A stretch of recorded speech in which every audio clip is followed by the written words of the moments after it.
hear what I was playing then? I didn't think it polite to listen, sir. I'm sorry for that. For your sake. I don't play accurately. Anyone can play accurately, but I play with wonderful expression. As far as the piano is concerned, sentiment is my forte. I keep science for life. Yes, sir. And speaking of the science of life, have you got the cucumber sandwiches cup, Lady Bracknell? Yes, sir. Oh, and by the way, Lane, I see from your book that on Thursday night, when Lord Showman and Mr. Worthing were dining with me, 8 bottles of champagne are entered as having been consumed. Yes, sir. 8 bottles and a pint. Why is it that at a bachelor's establishment, the servants invariably drink the champagne? I ask merely for information. I attribute it to the superior quality of the wine, sir. I have often observed that in married households, the champagne is rarely of a first-rate brand. Good heavens, is marriage so demoralizing as that? I believe it is a very pleasant state, sir. I have had very little experience of it myself up to the present. I've only been married once. That was in consequence of a misunderstanding between myself and a young person. I don't know that I'm much interested in your family life, Lane. No, sir. It is not a very interesting subject. I never think of it myself. Very natural, I'm sure. That will do, Lane, thank you. Thank you, sir. Lane's views on marriage seem somewhat lax. Really, if the lower orders don't set us a good example, what on earth is the use of them? They seem, as a class, to have absolutely no sense of moral responsibility. Mr. Earnest Worthing. How are you, my dear Ernest? What brings you up to town? Oh, pleasure, pleasure. What else should bring one anywhere? Eating again, as usual, I see, Algy. I believe it is customary in good society to take in some slight refreshment at 5 o'clock. Where have you been since last Thursday? In the country.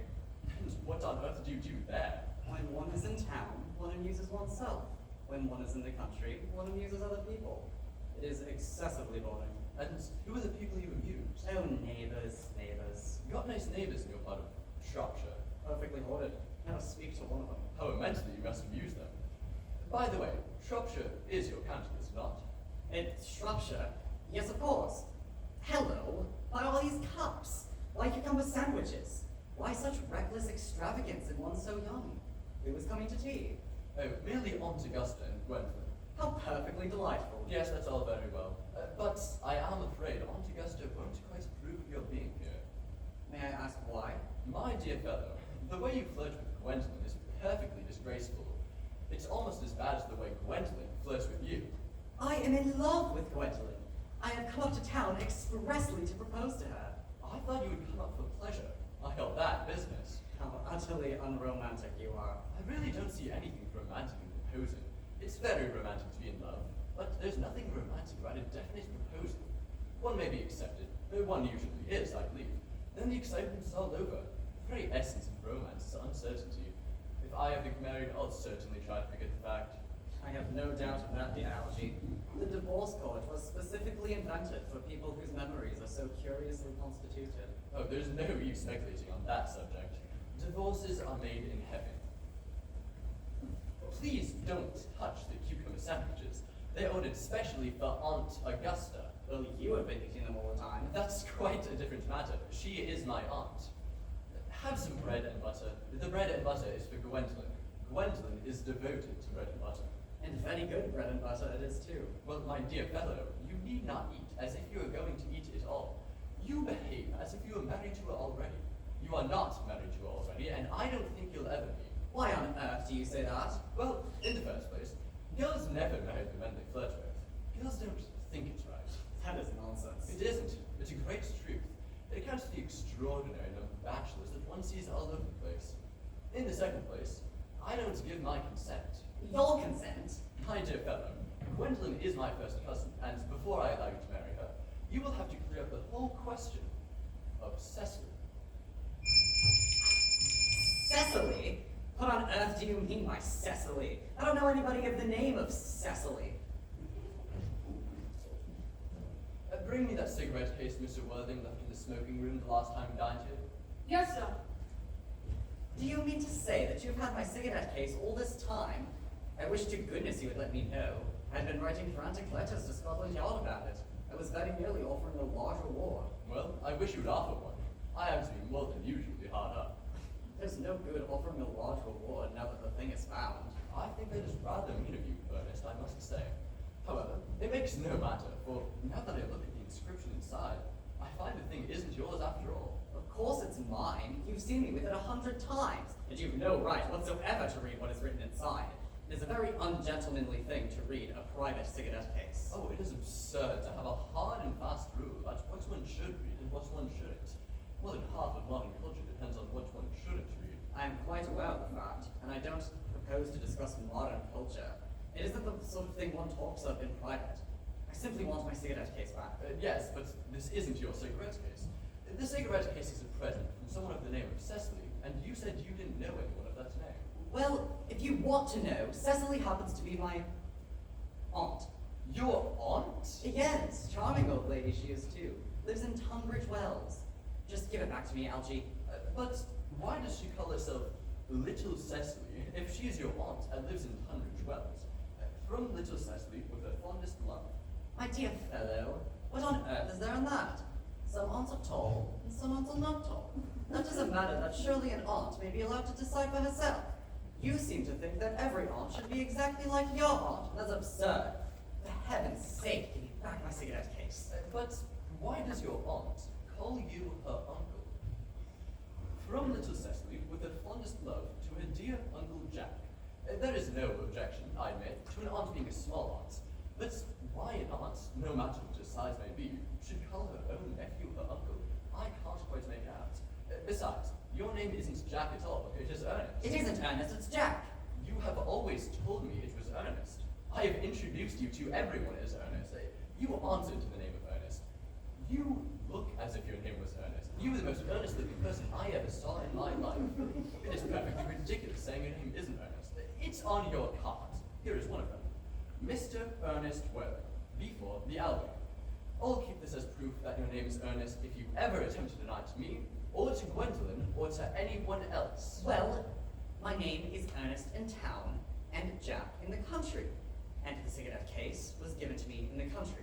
Yes, but that does not account for the fact that your small aunt Cecily, who lives in Tunbridge Wells, calls you her dear uncle. Come, old boy, you had much better have the thing out at once. My dear Algie, you talk exactly as if you were a dentist. It's very vulgar to talk as a dentist when one isn't a dentist. Well, it gives us a false impression. That is exactly what dentists always do. Now, go on, tell me the whole thing. I may mention that I've always suspected you of being a confirmed and secret Bunburyist, and I'm quite sure of it now. Bunburyist? What on earth do you mean by Bunburyist? I'll reveal to you the meaning of that incomparable expression as soon as you are kind enough to explain to me why you are Ernest in town and Jack in the country. Well, produce my cigarette case first. Here it is. Now, produce your explanation and pray make it improbable. My dear fellow, there's nothing improbable about my explanation at all. In fact, it's perfectly ordinary. Old Mr. Thomas Cardew, who adopted me when I was a little boy, made me, in his will, guardian to his granddaughter, Miss Cecily Cardew, who addresses me as her uncle out of motives of respect that you cannot possibly appreciate, lives at my place in the country under the charge of her admirable governess, Miss Prism.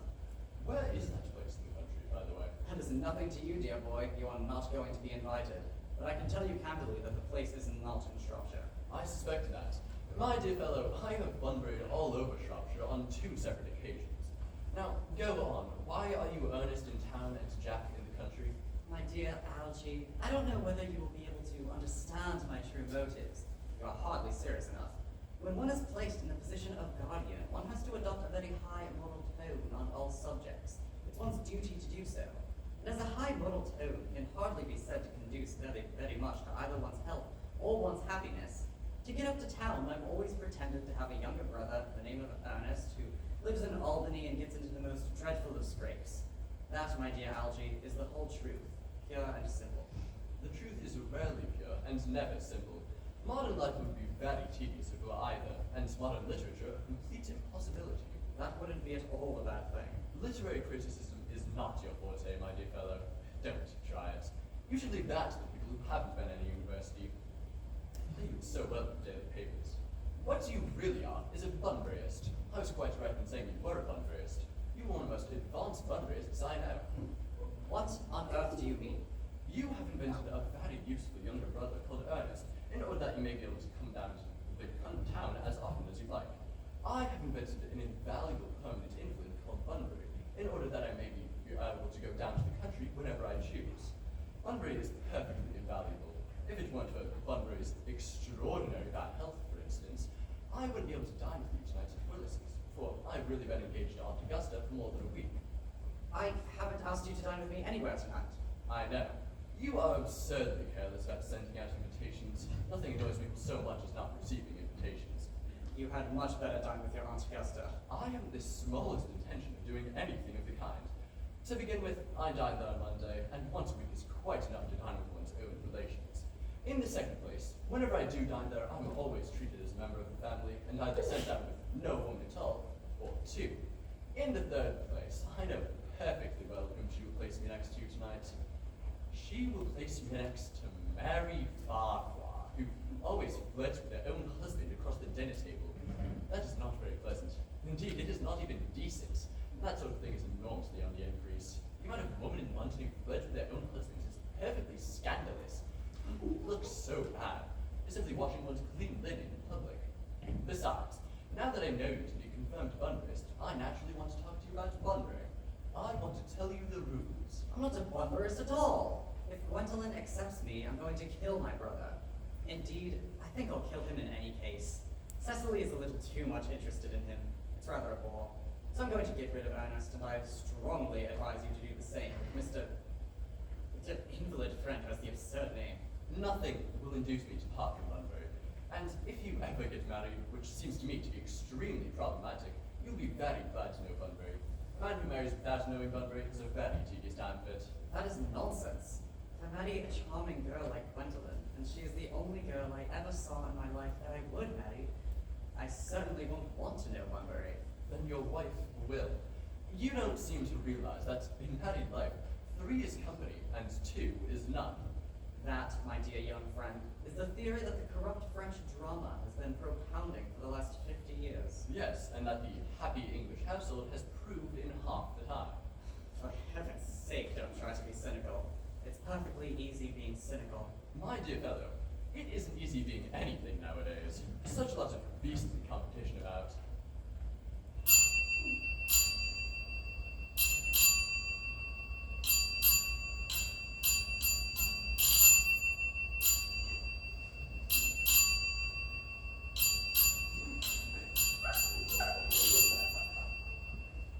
Ah, that must be Aunt Augusta. Only relatives and creditors ever ring that Wagnerian manner. Now, if I get out of the way for 10 minutes so that you may have an opportunity of proposing to Gwendolyn, may I dine with you tonight at Willis's? I suppose so, if you really want to. Yes, but you must be serious about it. I hate people who are not serious about meals. They're so shallow with them. Lady Bracknell and Miss Fairfax. Good afternoon, dear Algernon. I hope you are behaving very well. I'm feeling very well, Aunt Augusta. It's not quite the same thing, in fact. The two things rarely go together. Mr. Worthing? Dear me, you are smart. I am always smart. Am I not, Mr. Worthing? You are quite perfect, Miss Fairfax. Oh, I hope that I am not. It would leave no room for my developments, and I intend to develop in many directions. I'm sorry if we are a little late, Algernon, but I was obliged to call on dear Lady Harbury. I haven't seen her since her poor husband's death. I never saw a woman so altered. She looked quite 20 years younger. And now, I'll have a cucumber sandwich and one of those nice cups of tea you promised me. Certainly, Aunt Augusta. Would you come and sit here, Gwendolyn? Thank you, Mamma. I am quite comfortable where I am. Good heavens! Elaine! Why are there no cucumber sandwiches? I ordered them specially. There were no cucumbers in the market this morning, sir. I went down twice. No cucumbers? No, sir. Not even for ready money. That will do, Elaine, thank you. Thank you, sir. I am greatly distressed, Aunt Augusta, about there being no cucumbers. Not even for ready money. It really makes no matter, Algernon. I had some comments with Lady Harbury, who seems to me to be living entirely for pleasure now. I hear her hair has turned quite gold from grief. It certainly has changed its colour. From what cause I, of course, cannot say. I have quite a treat for you tonight, Algernon. I'm going to send you down with Mary Farquhar. She is such a fine woman and so attentive to her husband. It's delightful to watch them. I'm afraid, Aunt Augusta, I shall have to give up the pleasure of dining with you tonight after all. I hope not, Algernon. It would put my table completely out. Your uncle would have to dine upstairs. Fortunately, he is accustomed to that. It is a great ball, and I need hardly say a terrible disappointment. But the fact is, I have just had a telegram to say that my poor friend Bunbury is very ill again. They seem to think I should be with him. It is very strange. This Mr. Bunbury seems to suffer from curiously bad health. Yes, poor Bunbury is a dreadful invalid. Well, I must say, Algernon, that I think it is high time that Mr. Bunbury made up his mind whether he is going to live or to die. This shilly-shally going on with the question is upset, nor do I in any way approve of modern sympathy with invalids. I consider it morbid. Illness of any kind is hardly a thing to be encouraged in others. Health is the primary duty of life. I'm always telling that to your poor uncle, but he never seems to take much notice. As far as any improvement in his ailment goes, I should be much obliged if you would ask Mr. Bunbury from me to be kind enough not to have a relapse on Saturday, for I rely on you to arrange my music for me. It will be my last reception, and no one wants something that will encourage talking, particularly at the end of the season when everyone has said whatever they had to say, which in most cases was probably not much. I'll speak to Bunbury, Aunt Augusta, if he is still conscious, and I think I can promise you he'll be all right by Saturday. Of course, the music is a great difficulty. You see, if one plays good music, people don't listen, and if one plays bad music, people don't talk. But I'll run over the program I've drawn out, if you'll kindly come to next room for a moment. Thank you, Algernon. It is very thoughtful of you. I'm sure the program will be delightful after a few explications. French songs I cannot possibly allow. People always seem to think they are improper, and either shout, which is vulgar, or laugh, which is worse. But German sounds a very respectable language, and indeed I believe is so. Gwendolyn, you will accompany me? Certainly, Mamma.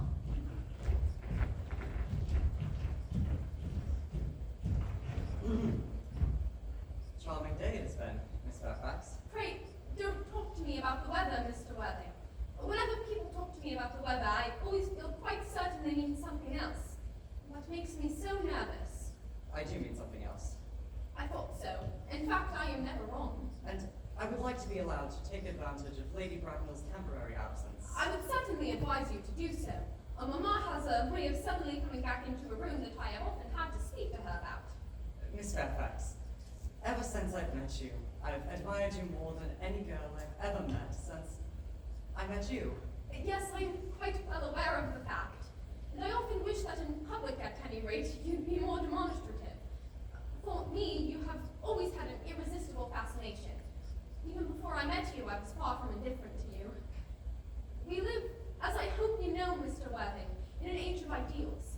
The fact is constantly mentioned in the more expensive monthly magazines and has reached the provincial pulpits, I am told. And my ideal has always been to love someone of the name of Earnest. There is something in that name that inspires absolute confidence.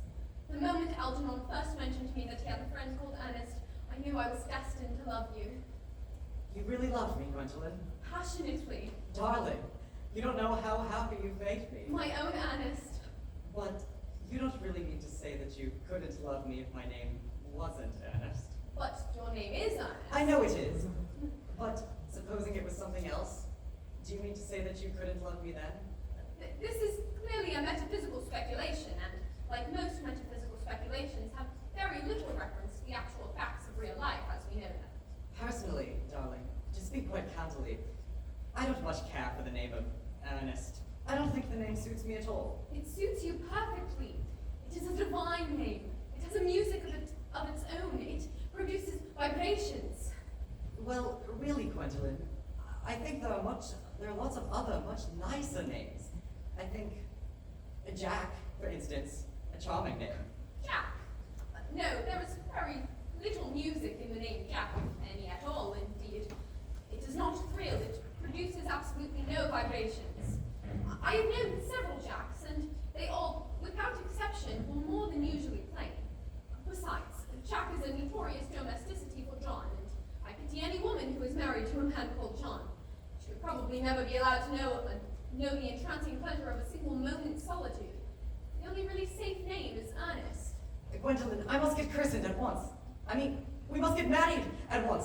no time to be lost. Marry, Mr. Worthing.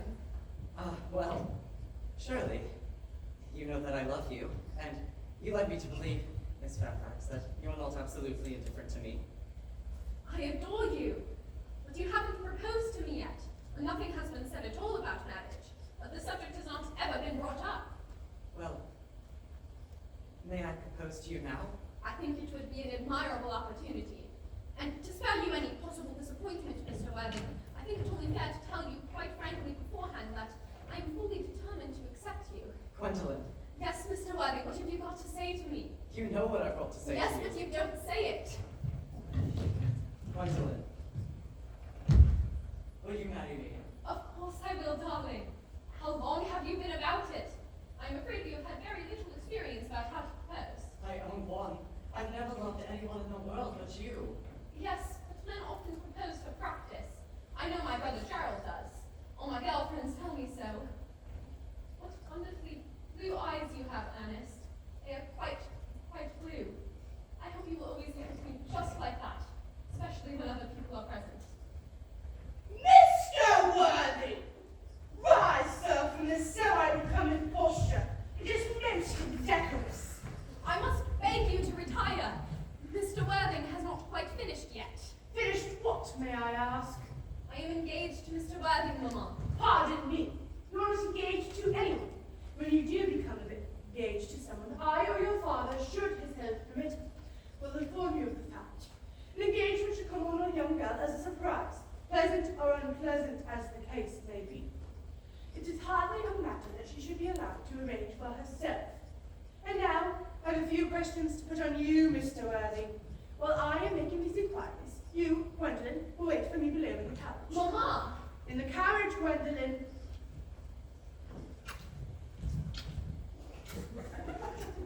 Gwendolyn! Yes, The Mamma. carriage. You can take a seat, Mr. Worthing. Thank you, Lady Bracknell. I prefer standing.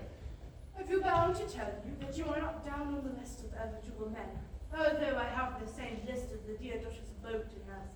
We work together, in fact. However, I am quite ready to enter your name, should your answers be what a really affectionate mother requires. Do you smoke? Well, yes, I must admit I smoke. I am glad to hear it. A man should always have an occupation of some kind. There are far too many idle men in London as it is. How old are you? 29. A very good age to be married at. I have always been of the opinion that a man who desires to be married should either know everything or nothing. Which do you know? I know nothing, Lady Bracknell? I'm pleased to hear it. I do not approve of anything that tampers with the natural ignorance. Ignorance is like a delicate, exotic fruit. Touch it, and the bloom is gone. The whole theory of modern education is radically unsound. Fortunately, in England at any rate, education produces effect none whatsoever. If it did, it would prove a serious danger to the upper classes, and probably lead to acts of violence in Grosvenor Square. What is your income? Between 7,000 and 8,000 a year. In land or in investments? Investments, chiefly. Very satisfactory. What between the duties expected from one during one's lifetime and the duties exacted from one after one's death, land has ceased to be a profit or a pleasure. It gives one position and prevents one from keeping it up. That's all that can be said about land. I have a country house with some land, of course, attached to it. About 1,500 acres, I believe. Although I don't depend on that for my real income. In fact, as far as I can make out, the poachers are the only people that make anything out of it. A country house. How many bedrooms? Well, that point can be cleared up afterwards. You do have a townhouse, I hope. A girl with simple, unspoiled nature like Gwendolyn could hardly be expected to reside in the country. Well, I own a house in Belgrave Square, but it is let by the Yanta Lady Bloxham. Lady Bloxham. I don't know her. She's a lady considerably advanced in years. Ah, nowadays that is no guarantee of respectability of character. What number in Belgrave Square? 149. The unfashionable side. I thought there was something. However, that could easily be altered. The fashion or the side? Both, if necessary, I presume. What are your politics? Well, I'm afraid I really have none. I am a liberal unionist. Oh, they count as Tories. They dine with us, or come in the evenings at any rate. Now to minor matters. Are your parents living? I have lost both my parents. To lose one parent, Mr. Welling, may be regarded as a misfortune. To lose both looks like carelessness. Who was your father? He was evidently a man of some wealth. Was he born in what the radical papers call the purple of commerce, or did he rise from the ranks of the aristocracy? I'm afraid I really don't know. The fact is, Lady Bracknell, I said I had lost my parents. It may be nearer the truth to say that my parents seem to have lost me. I don't actually know who I am by birth. I was found. Found! The old Mr. Thomas Cardew, an old gentleman of very charitable and kindly disposition, found me and gave me the name of Worthing because he happened to have a first-class ticket to Worthing in his pocket at the time. Worthing is a place in Sussex. It is a seaside resort. Where did this charitable gentleman who had a first-class ticket for the seaside resort find you? In a handbag. A handbag! Yes, Lady Bracknell. I was in a handbag. A somewhat large, black leather handbag with handles on it. An ordinary handbag, in fact. And what locality did this Mr. James or Thomas Cardew come across this ordinary handbag? In a cloakroom at Victoria Station. It was given to him in mistake for his own. The cloakroom at Victoria Station! Yes, the Brighton line. The line is immaterial, Mr. Worthing. I confess, I feel somewhat bewildered by what you have just told me. To be born, or at any rate bred, in a handbag, whether it has handles or not, seems to me to display a contempt for the ordinary decencies of family life. That reminds one of the French Revolution, and I presume that you know what that unfortunate movement led to. As for the particular location in which the handbag was found, a cloakroom in a railway station might serve to conceal the social indifferency. Has probably indeed been used for that exact reason before, but it could hardly be regarded as a sure-by basis for a recognized position in good society. May I ask you then what you would advise me to do? I need hardly say I would do anything in the world to ensure Gwendolyn's happiness. I would strongly advise you, Mr. Welling, to try and acquire some relations as soon as possible, and to make a definite effort to produce at any rate one parent of either sex before the season is quite over. Well, I don't see how I could possibly manage to do that. I can produce the handbag at any moment. It is in my dressing room at home. I really think that should satisfy you, Lady Bracknell. Me, sir? What has it to do with me? You can hardly imagine I, Lord Bracknell, would dream of allowing our only daughter, a girl brought up with the utmost care, to marry into a cloakroom and form the lines of a parcel. Good morning, Mr. Worthing. Good morning. For goodness sake, Algy, don't play that ghastly tune. How idiotic you are. Didn't it go off all right, old boy? You don't mean to say Gwendolyn refused you. I know it's a way she has. She's always refusing people. I think it most ill-natured of her. Oh, Gwendolyn is as right as a trivet. As far as she's concerned, we are engaged. Her mother is perfectly unbearable. Never met such a gorgon. I don't really know what a gorgon is like, but I'm quite certain that Lady Bracknell is one. In any case, she is a monster without being a myth, which is rather unfair. I beg your pardon, Algy. I suppose I shouldn't talk about your own aunt that way before you. My dear boy, I love hearing my relations abused. It is the only thing that makes me put up with them at all. Relations are simply a tedious pack of people who haven't got the remotest knowledge of how to live, nor the smallest instinct about when to die. That is nonsense. It isn't. Well, I won't argue about the matter. You always want to argue about things. That is exactly what things were originally made for. On my word, if I thought that, I'd shoot myself. You don't think there's any chance of Gwendolyn becoming like her mother in about 150 years, do you, Algy? All women become like their mothers. That is their tragedy. No man does. That is his. Is that clever? It is perfectly phrased, and quite as true as any observation in civilized life should be. I'm sick to death of cleverness. Everybody is clever nowadays. You can't go anywhere without meeting clever people. The whole thing has become an absolute public nuisance. I wish to goodness we had a few fools left. We have. I should extremely like to meet them. What do they talk about? The fools. About the clever people, of course. What fools? By the way, did you ever tell Gwendolyn the truth about your being Earnest in town and Jack in the country? My dear fellow, the truth isn't quite the sort of thing one tells to a nice, sweet, refined girl. What extraordinary ideas you have about how to behave to a woman. The only way to behave to a woman is to make love to her if she is pretty, and to someone else if she is plain. That is nonsense.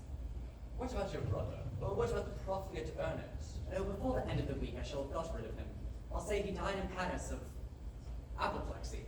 Lots of people die of apoplexy quite suddenly, don't they? Yes, but it's hereditary. My dear fellow, it's the sort of thing that runs in families. You would much better say a severe chill. You're sure that a severe chill is not hereditary or anything of the kind? Of course it isn't. Very well then. My poor brother Earnest is carried off suddenly in Paris by a severe chill. That gets rid of him. But I thought you had said that Miss Cardew was a little too much interested in your poor brother Ernest. Won't she feel he's lost a good deal? Oh, that is all right. Cecily is not a silly, romantic girl, I'm glad to say. She has a capital appetite, goes long walks, and pays no attention at all to her lessons. I would rather like to see Cecily. I will take very good care that you never do.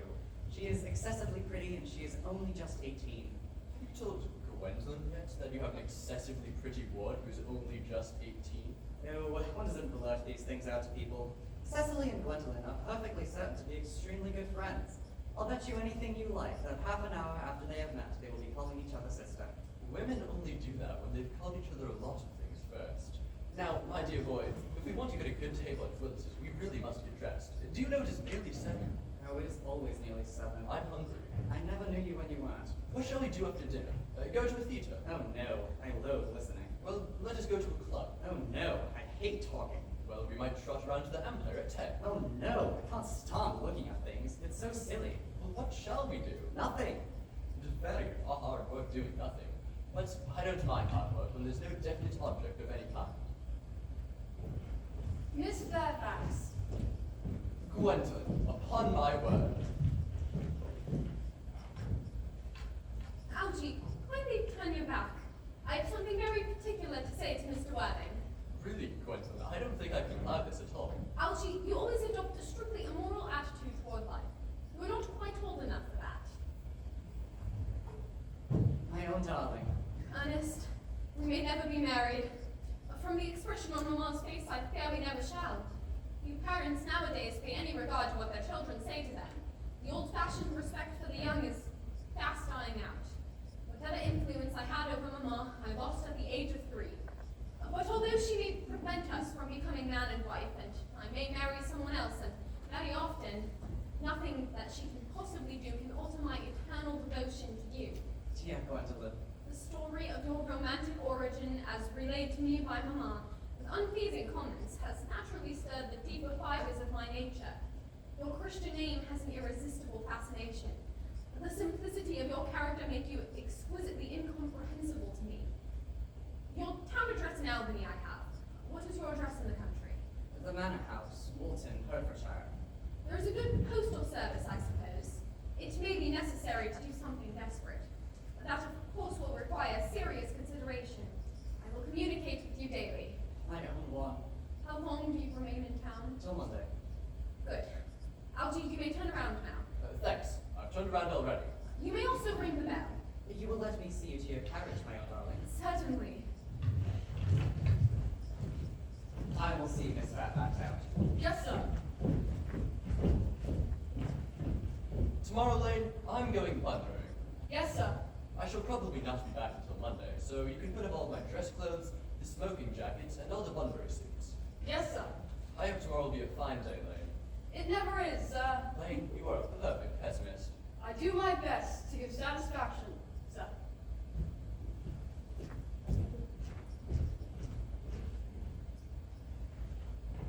Yes, a sensible, intelligent girl. The only girl I ever cared for in my life. Ah, what on earth are you so amused at? Oh, I'm just a little anxious about poor Bunbury. That is all. If you don't take care, your friend Bunbury will get you into a serious scrape someday. I love scrapes. They're the only things that are never serious. Oh, that is nonsense. Algy, you never talk anything but nonsense. No one ever does.